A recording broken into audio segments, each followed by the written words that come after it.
அனைவருக்கும் வணக்கம் மக்களே. இந்த ஒரு வீடியோவில் நம்ம எதை பற்றி பார்க்க போகிறோம், என்ன அப்டேட்டை பற்றி இன்றைக்கி தெரிஞ்சுக்க போகிறோம் அப்படின்னா, வரக்கூடிய 2026ஆம் ஆண்டிற்கான சட்டசபை தேர்தல் நெருங்கி வரக்கூடிய இந்த சூழ்நிலையில் தற்போது ஆளுங்கட்சியாக இருக்கக்கூடிய திமுகவும் மீண்டும் ஆட்சியை கைப்பற்ற நினைக்கும் ஆள நினைக்கும் அதிமுகவும் இணைந்து சமமாக நகைக்கடன் தள்ளுபடிக்காக தற்போது தேர்தல் வாக்குறுதிகளில் அறிவிப்புகள் வெளியிட்டிருக்கிறாங்க. இந்த நகைக்கடன் தள்ளுபடி யார் யாருக்கு கிடைக்க போகுது, அதே போல் பொது வங்கிகளாகிய 8 வகையான வங்கிகளில் உங்களுடைய நகைக்கடன்கள் வைத்திருந்தால் மட்டுமே தள்ளுபடி உறுதி செய்யப்படும் அப்படின்னு சொல்லியிருக்கிறாங்க. அந்த 8 வகையான பொது வங்கிகள் என்னென்ன, அதோட பெயர் பட்டியலும், அதே போல் உங்களுடைய நகைக்கடன் தள்ளுபடிக்காக தமிழ்நாடு அரசு, மத்திய அரசு கிட்டத்தட்ட 45,000 கோடி ரூபாய் வரை ஒதுக்கீடு செஞ்சிருக்கிறாங்க. இந்த 45,000 கோடி ரூபாயும் பயன்பெறக்கூடிய ஏழை எளிய மக்கள் யார் யார், அதே போல் இந்த நகைக்கடன் தள்ளுபடி நீங்கள் பெறணும் அப்படின்னா சில நிபந்தனைகளோடு கொடுத்துருக்குறாங்க.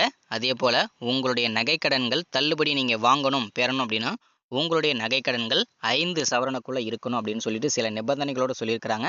ஸோ அதை பற்றியும் இந்த வீடியோவில் தெளிவாக துல்லியமாக பார்த்து தெரிஞ்சுக்க போகிறோம். ஸோ அதற்கு முன்பாக நமது கவர்மெண்ட் ஜாப் டெய்லி அப்டேட் சேனலுக்கு இப்போ தான் நீங்கள் ஃபர்ஸ்ட் டைமாக முதல் முறையாக நமது சேனலை பார்க்குறீங்க, நமது வீடியோவை பார்க்குறீங்க அப்படின்னா மறக்காமல் சப்ஸ்கிரைப் பண்ணிவிட்டு பக்கத்தில் இருக்க பெல் பட்டனை கிளிக் பண்ணி ஆல் என்ற ஆப்ஷனில் போட்டு வச்சுக்கோங்க. அப்போ தான் நம்ம போடக்கூடிய அரசு தரப்புலேருந்து வரக்கூடிய இந்த மாதிரி அப்டேட்ஸ் எல்லாமே உடனுக்குடனே ஈஸியாகவே துல்லியமாகவே தெரிஞ்சுக்க முடியுங்க. சரிங்களா? சரி, ஓகே, வாங்க வீடியோக்குள்ளே போயிட்டு இதற்கான முழுமையான தகவலும் அப்டேட்ஸும் என்ன எதுன்றதை தெரிஞ்சுக்கலாங்க. சரிங்களா? ஸோ இங்கே தெளிவாக நமக்கு மென்ஷன் பண்ணியே சொல்லியிருக்கிறாங்க. என்ன அப்படின்னு கேட்டிங்கன்னா, 5 சவரன் நகைக்கடன் தள்ளுபடி. தகுதியுள்ளோர் யார், தகுதியற்றோர் யார், பட்டியலை தயாரிக்க ஒரு குழுவே அமைச்சிருக்கிறதாகவும் தெளிவாக துல்லியமாக சொல்லியிருக்கிறாங்க. சரிங்களா? தெளிவாக பார்க்கலாம். அதில் நம்ம முதல்ல பார்க்க போகிற விஷயம் என்னென்னா, உங்களுடைய நகைக்கடன்கள் தள்ளுபடி பெறுவதற்கு தகுதியுள்ள நபர்கள் யார் யார், அதற்கான விளக்கத்தையும் அதற்கான அப்டேட்ஸுமே கொடுத்துருக்குறாங்க. என்னென்னா, அரசாணைப்படி சரிங்களா, தமிழக அரசால் யாரெல்லாம் நகைக்கடன் தள்ளுபடி பெறுவதற்கு தகுதியுள்ளவர்களாக உறுதி செய்யப்பட்டிருக்காங்க அப்படின்னா இங்கே தெளிவாக கொடுத்துருக்குறாங்க. உங்களுடைய மொத்த நகைக்கடன்களின் மொத்த எடை 40 கிராமுக்குள்ளே இருக்கக்கூடிய நகைக்கடன்களையும் 5 பவுனுக்குள்ளே இருக்கக்கூடிய நகைக்கடன்களையும் முழுமையாகவே தள்ளுபடி செய்வோம் அப்படின்றத உறுதியாக சொல்லியிருக்கிறாங்க. ஸோ அது மட்டும் இல்லாமல் சில நிபந்தனைகளோடு கொடுத்துருக்குறாங்க. சேர்ந்து இந்த நிபந்தனைகளும் இருக்கணும் அப்படின்னு சொல்கிறாங்க. அது என்னென்னா, தமிழக அரசால் வழங்கப்பட்ட ரேஷன் அட்டை, ஆதார் எண் விவரங்களை சரியாக நீங்கள் நகைக்கடன் வாங்கும்போது நம்பர் எல்லாம் கரெக்டாக நீங்கள் சப்மிட் பண்ணி வாங்கியிருந்தீங்கன்னா மட்டும் தள்ளுபடி உறுதி செய்யப்படும் அப்படின்னு சொல்கிறாங்க. அதுவும் அந்த 8 வகையான பொது வங்கிகளில் வைத்திருந்தால். சரிங்களா? ஸோ அந்த 8 வகையான பொது வங்கிகள்ன்றது நான் இதுக்கு முன்னாடியே சொல்லியிருக்கிறேன். ஏதாவது ஒரு டைமில் தான் அந்த 8 பொது வங்கிகள் சொல்லுவேன். ஸ்கிப் பண்ணி பார்க்குறவங்களுக்கு அந்த வீடியோ, அதாவது அந்த 8 வங்கிகள் என்னன்றது தெரியாது. முழுமையாக வீடியோ பார்க்குறவங்களுக்கு மட்டும்தான் அந்த 8 வகையான பொது வங்கிகள் என்னன்றது தெரியும். சரிங்களா? ஸோ அதே போல் மறுவாழ்வு முகாம்களை வசிக்கக்கூடிய இலங்கை தமிழர்களாகிய உங்களுக்குமே தள்ளுபடி உறுதி செய்யப்படும் அப்படின்னு சொல்லியிருக்கிறாங்க. அதே போல் தமிழக அரசின் குடும்ப ஓய்வூதியதாரர்களுக்குமே இந்த தள்ளுபடின்றது உறுதி செய்யப்படும் அப்படின்னு சொல்லியிருக்கிறாங்க. அதே போல் தற்போது வரை செல்லுபடியாகக்கூடிய ரேஷன் அட்டை வைத்திருந்தாலும் உங்களுடைய நகைக்கடன்கள் அதன் மூலம் வாங்கியிருந்தாலும் தள்ளுபடி உங்களுக்கும் உறுதி செய்யப்படும் அப்படின்னு சொல்கிறாங்க.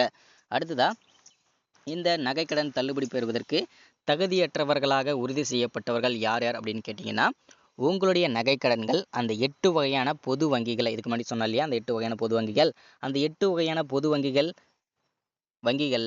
உங்களுடைய நகைக்கடன்கள் 5 பவுனுக்கு மேலே இருந்தாலும் சரி, 40 கிராமுக்கு மேலே இருந்தாலும் சரி, உங்களுடைய நகைக்கடன்கள் தள்ளுபடி பெறுவதற்கு தகுதியற்றவர்களாக கருதப்படுவீங்க, நீங்கள் உறுதி செய்யப்படுவீங்கன்றதை உறுதியாக சொல்கிறாங்க. ஸோ அது மட்டும் இல்லாமல் சில நிபந்தனைகளும் சொல்கிறாங்க. என்னென்னா, உங்களுடைய ரேஷன் அட்டை நம்பரை கொடுக்காமல் இருந்தாலும் இல்லை தவறாக வேறு ஒருத்தங்களோட நம்பரை நீங்கள் கொடுத்துருந்தாலும் உங்களுக்கு இந்த தள்ளுபடின்றது உறுதி செய்யப்பட மாட்டாது அப்படின்றத உறுதியாக சொல்கிறாங்க. ஸோ அதே போல் ஆதார் எண்ணை வழங்காதவர்களுக்கும் தவறாக வழங்கியவர்களுக்கும் இந்த தள்ளுபடி என்றது உறுதி செய்யப்பட மாட்டாது அப்படின்னு சொல்லியிருக்கிறாங்க. ஸோ அதே போல் கூட்டுறவு சங்கங்களில் பணியாற்றக்கூடிய ஊழியர்களுக்கும் அவர்களுடைய குடும்பத்திற்கும் இந்த தள்ளுபடி 100% தள்ளுபடி கிடைக்காது அப்படின்றத உறுதியாக சொல்கிறாங்க. அதே போல் கூட்டுறவோட நிர்வாக குழு உறுப்பினர்களுக்குமே இந்த தள்ளுபடி தகுதியற்றவர்களாக கருதப்படுவாங்க அப்படின்னு சொல்லியிருக்காங்க. அதே போல் அரசாங்க ஊழியர்களாக இருந்தாலும் தள்ளுபடி கிடைக்காது. அதே போல் நகைக்கடன் தொகையை முழுமையாகவே நீங்கள் செலுத்தியிருந்தீங்கன்னாலும் உங்களுக்கும் இந்த தள்ளுபடி கிடைக்காது அப்படின்னு சொல்லியிருக்கிறாங்க. அதே போல் போலி நகை வைத்திருந்து அதன் மூலம் நகைக்கடன் வாங்கியிருந்தாங்கன்னா இப்போது வெரிஃபை பண்ணிவிட்டு தள்ளுபடி பெறுவதற்கு பண்ணும்போது தள்ளுபடிக்கு வெயிட் பண்ணும்போது போலி நகை தெரிஞ்சால் உங்களுக்கு தள்ளுபடி கிடைக்காதுங்க.